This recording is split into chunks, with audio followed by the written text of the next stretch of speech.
So, we are first of all very much grateful to all the leadership community who have been supporting us thick and thin for the last 2.5 years of our journey. We've been trying our level best to help a lot of leaders. We have also launched our goal-based networking platform. So if you have not yet signed up, please sign up. And today, we have got a very interesting set of guests with us who are helping so many startups, so many companies, young folks, but they have taken a great mission with themselves. We have got Alivio Associates, people from Alivio Associates joining us. We have got Rishika and Shaleen. Before we go to the set of questions, we'd like to formally introduce the company over here. So it's a strategic advisory firm which is focused on empowering entrepreneurs to build, scale, and succeed by simplifying the complexities of planning, funding, and execution. Planning, funding, execution. Company specializes in creating investor-ready pitch decks, financial models, which is a big time, hassle for a lot of founders, and go-to-market strategies as well that help founders translate ideas into measurable business outcomes. And trust me, you are not a founder if you are still stuck at the idea stage. They come with a very strong expertise in deal structuring and transaction advisory. Alivio Associates supports startups through critical funding and growth milestones. And as we have already mentioned, and it's mentioned on their company profile as well, you can visit their website. They combine financial precision, strategic insight, and tailored solution to help founders make informed decision and achieve sustainable growth. I welcome you both, Rishika and Shaleen. Thank you so much for joining us. Thank you so Thank you. much, Rishikesh. Thank you for the introduction, Rishikesh. Great. So my first question is to Shaleen because uh, I think, yeah, it's an interesting one. Is that, when we talk about, founders, they're very great at building products, but they struggle with planning, funding, and execution. So what kind of founders typically come to Alivio Associates, and what stage do they usually realize that they need the support? Right. So that is a very interesting question. So the type of founders who should come to Alivio Associates and the ideal people who we think that we could help are people who are very good at what they are building or the industry they are building in. But they are someone who don't have a good expertise in raising funds or creating strategies to grow their business. So we come across lots of founders who are very good at what they are building, but again, they are not very good storytellers. So that's where we come in, where we understand their business thoroughly. We help them structure the story around their business, create their decks, create their models, so that their business becomes presentable to the investors. Because we don't want that because of bad presentation skills, you are not able to get funding for a very good business or very good idea that you are working on. And typically, any startup who is raising from seed stage to series B is someone we could help. Got it. Rishika, you must be working with a lot of founders, and you guys also talk about simplifying the journey from idea to impact.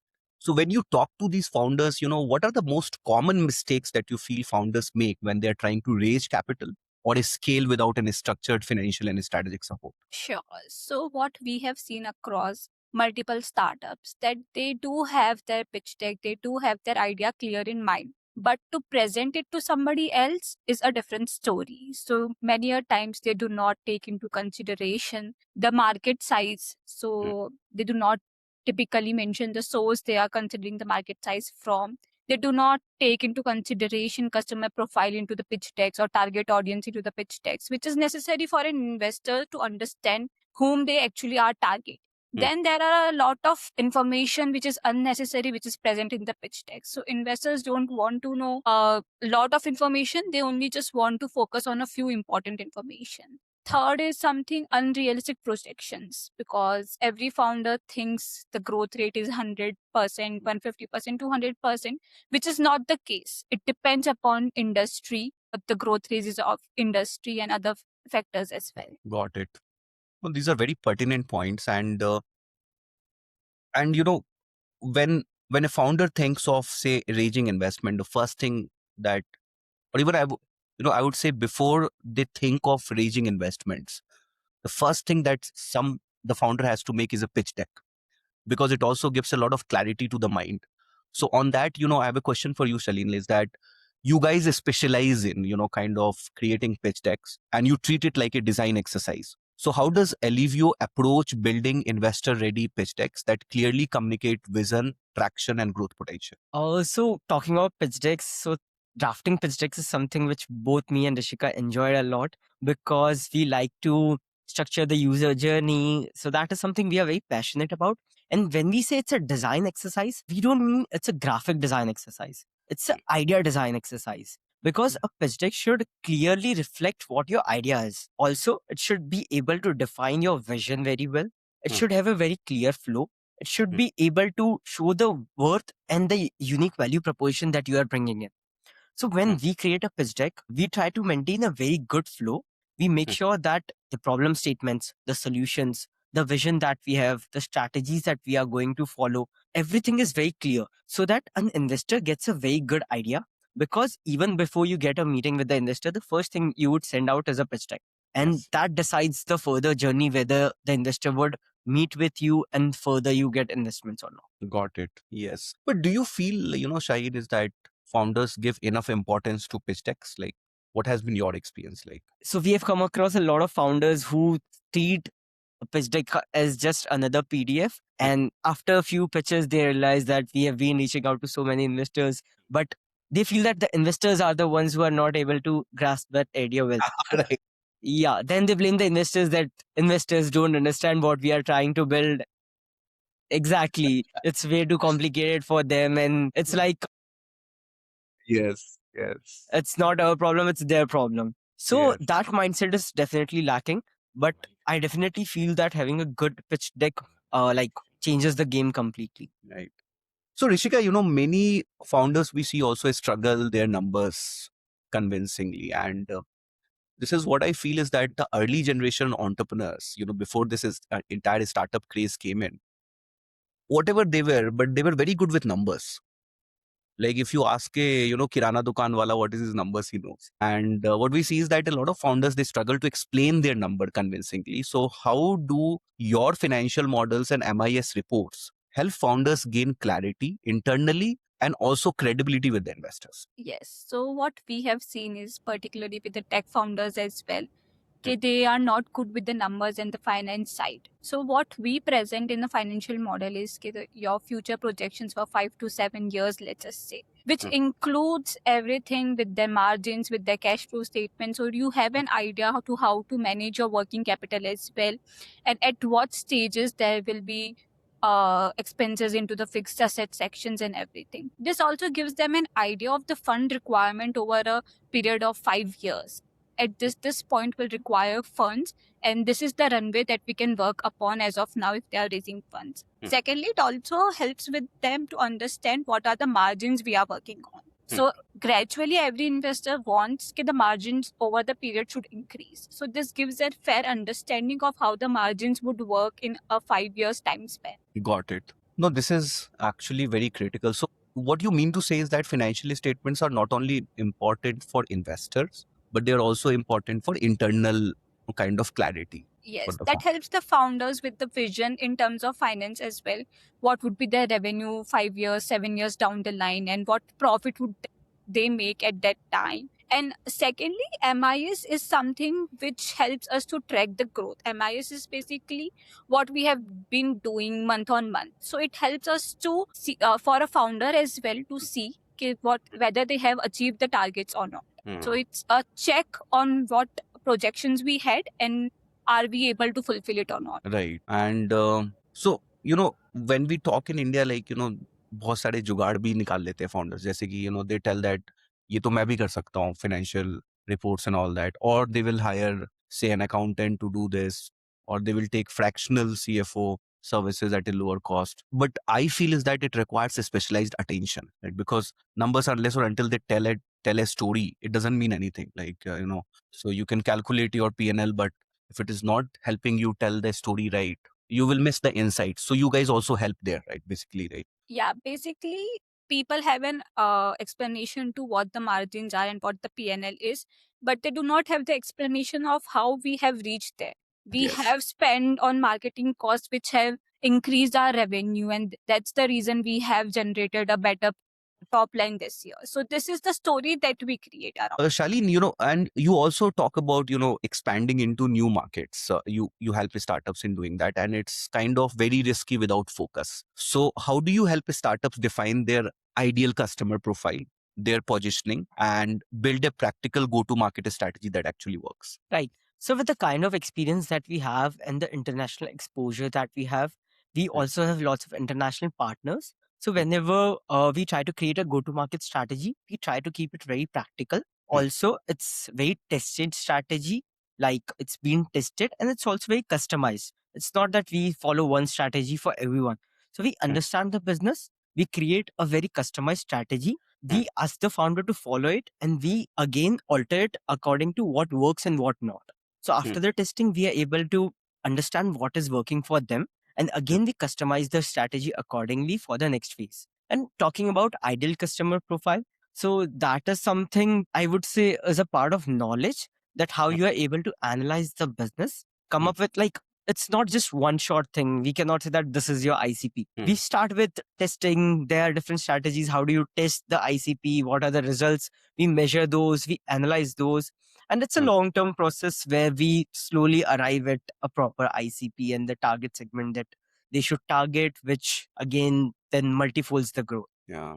And this is so rightly mentioned, actually, Shaleen, because identifying ICP is itself a big task, because I think it takes a lot of time for, founders to identify the ICP. And I feel much attention is not given on that. People usually do spray and pray game without analyzing the data properly, which type of customers are working out better for them, who are replying to them more, and all those things. So I think this is extremely critical. If the 10 founders who are starting first time, they're excited, they want to sell to everyone and anyone they can too. It can be very much overwhelming for the founders. So I was like of the view that ki बेच लूंगा but ये pitch नहीं हो पा रहा है. And I think there will be a lot of founders like me, who kind of get overwhelmed. So how do you support deal structuring and transaction advisory while ensuring that the founders protect control, ownership, and long-term value? So what's happening is overvaluation and undervaluation. Both is a no-no for a startup, because if you are undervalued, you end up giving more equity to the investors and control to the investors. And most of the founders do not even look at the term sheets and SHAs they are signing. They see just the funds coming in, it's good, we can run the company, but they end up giving a lot of control to investors and rights, which hamper the day-to-day operations later on.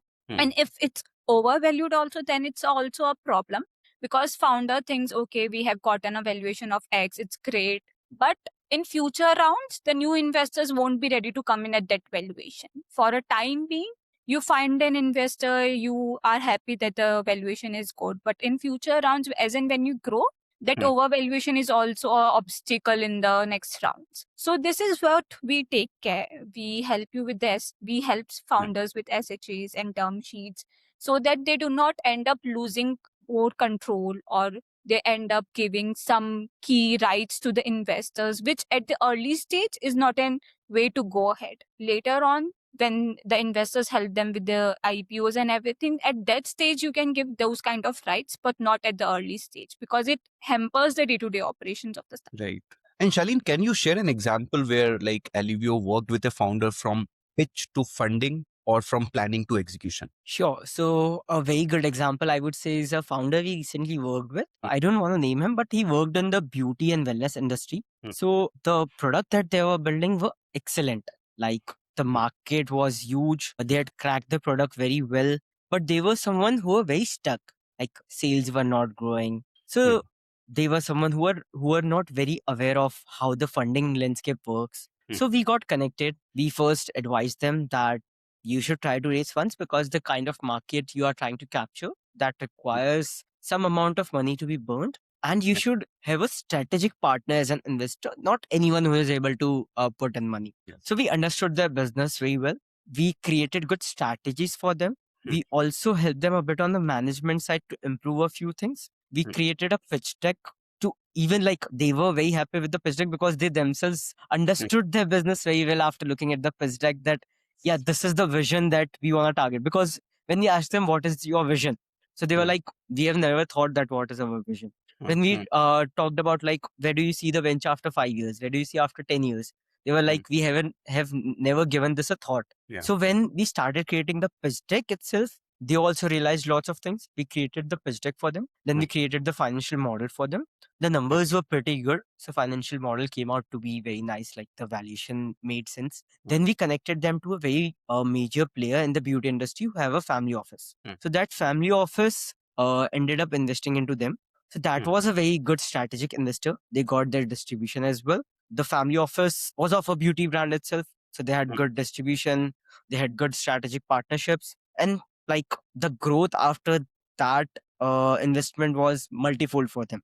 So they got funds as well, and they got good strategic partners as well.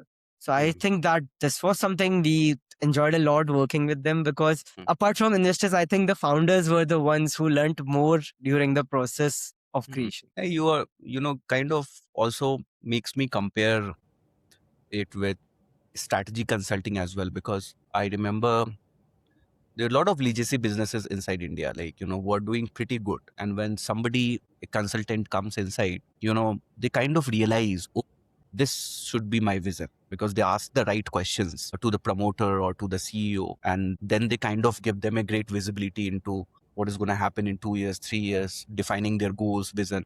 I think this is very much required for startups as well, because a lot of the times the founders are so much engrossed in the day-to-day hustle, tussle, that they forget to kind of reflect and think. I think that is where the role of Alivio Associates also comes in, like whether they can ask the right questions, they can help the founder realize what should be their mission, vision like, and how should they go forward. Because unless or until your goals are clear, you will achieve, but you may take more time to achieve that. So kudos to you guys, for doing this. Now I will go to, Rishika. So you strongly emphasize tailored solutions over templates. Why is one size fits all approach risky for founders, especially during fundraising and market expansion? So it can be in multiple angles. We can look at it. So let's just say, for example, if it's a D2C company, so the thumb rule is that their marketing spend would be higher. It is not that their tech would be higher, their team would be higher, their marketing spend would be higher. And here, what we see usually is the margins don't gradually increase. The top line, the revenue increases. Whereas opposed to a SaaS company, the expense in tech is more. Their top line remains equal, proportionately does not grow as their bottom line grows, because there the margins are higher because it's a one-time cost structure.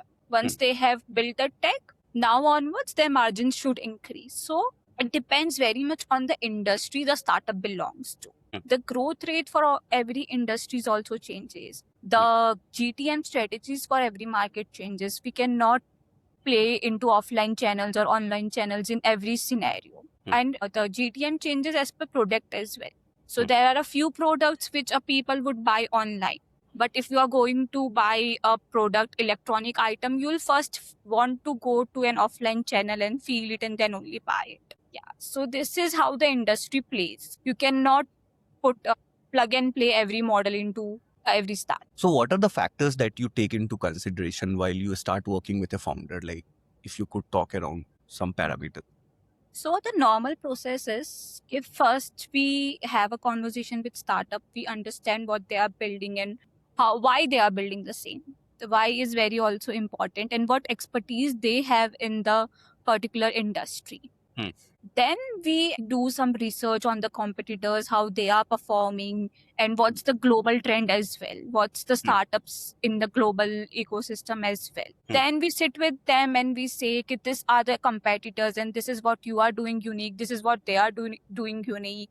And what are your future plans? If you wish to enter into some new markets, or you want to enter into a new category. So then we understand their future plans, and then we sit upon and discuss how now from here we can prepare a new GTM strategy for you. Got it. And also, Shaleen, so after working with Alivio, what are those tangible outcomes do founders typically see, like in terms of investor readiness, financial clarity, or growth momentum? Talking about tangible outcomes, it's very simple. It's either growth or you end up raising funds, which eventually results in growth. So growth is something we all are targeting. So if we craft strategies for someone, they would see growth in their business. They would see better alignment. They would see themselves being ready to enter new markets. They would see themselves having a fixed ICP, which would further cut their costs, and improve their focus. And when we are dealing in pitch decks or financial models for someone, definitely they are ready to raise a round. They have better clarity. Now they can reach out to any investor with confidence. We also train them that how do you like go through the pitch deck when you are pitching to the investor? How do you tackle the questions? So the chances of getting out the funds increases multifold, as well as you yourself realize a lot of things like Rishika mentioned that founders themselves realize their numbers, their margins, they should have a vision, then they start working on that. So the tangible outcome, if I had to say one word, is growth. And for all the founders who will be listening to this podcast, if they are feeling stuck between idea and scale, what is the right moment for them to start a conversation with you guys? I would So say the as right in moment is now. Shaleen, you can take it. Yes. Yeah. I would say the right moment is now. Like, if there's anyone, any businessman or founder who feels that they are stuck after they have an idea, or let's say they start generating revenue, then they could reach out to us. We could Yeah. set up a meeting. We do not charge anything for the first meeting. We just try to understand what business they are into, and we also advise accordingly. And post that, if we feel that some of our services would be helpful, we would guide them accordingly, and we can take it forward however that works. Rishika, you'd like to add on something here? Yeah, basically just book a call. We can always discuss, if not pitch deck and fundraising, okay, what is going on in the industries and what are the competitors doing. And then maybe you can see okay, if you want to raise funds or not, just book a call and see what the industries other competitors are doing. Okay, and one last thing which I missed is that are you guys also open to founders who are not from India, from outside India? Definitely, we will love to work with international startups. In fact, like 70% of our portfolio is international startups only. I myself have done my masters in US as well, so we do understand US ecosystem. Rishika has analyzed a lot of international startups, so we understand the international ecosystem very well. So we can work with startups from MENA region, US region, Australia, Europe, anywhere. Sure, absolutely. This was great. So, for all the founders listening to this podcast, kindly go on Alivio Associates, learn about what they are doing, and but also that you should realize that clear vision is very important. Pitch deck doesn't only help to make you investor ready. That is one thing, but it also helps you clear the clutter in your mind in terms of which direction you should go. Financial projections and financial stuff also helps you understand your business better, because everybody is learning, especially the people who are doing startups for the first time. They have to understand the metrics better, and go to market, as Shaleen and Rishika have already mentioned, is not an easy thing. Like, it requires a lot of experimentation, a lot of kind of nudges, and a lot of data crunching, and also data crunching in the right way, so that you understand what are those metrics which are kind of you are looking at, right? So I will just end this conversation on a very small story, which I feel makes a lot of sense. May not be so much related to the startup world, but I used to wear Apple Watch. I still wear, and every day at 2:30 in the afternoon, my heart rate will pick up. So it will become 112, 110, something like that, while I am sitting idle, right? And I used to get anxious. I used to get anxious, thinking that, oh my God, am I getting a heart attack? Or what is happening to my body? Although nothing was there, no pain, nothing. But still, I used to get anxious. And this continued for 15, 20 days. Before I realized is that since I take my lunch at around 1:45, and since I take my lunch, so obviously blood flow has to increase, and your heart rate kind of goes up. And then I realized is that it's normal, like because you have taken a heavy meal, so your heart rate has to go up. So that's the difference. If you look at just the heart rate, you will feel anxious. But if you go in the background and you check that why is this heart rate high, and that is where Alivio Associates comes into the picture. It helps you not only understand data, but go into the meta of that data, that and also suggest you the way forward. Thank you so much, guys, for joining us. Great conversing with you all. Thanks so much. Thank you so much, Thank you, Rishikesh. Rishikesh. Have a great day.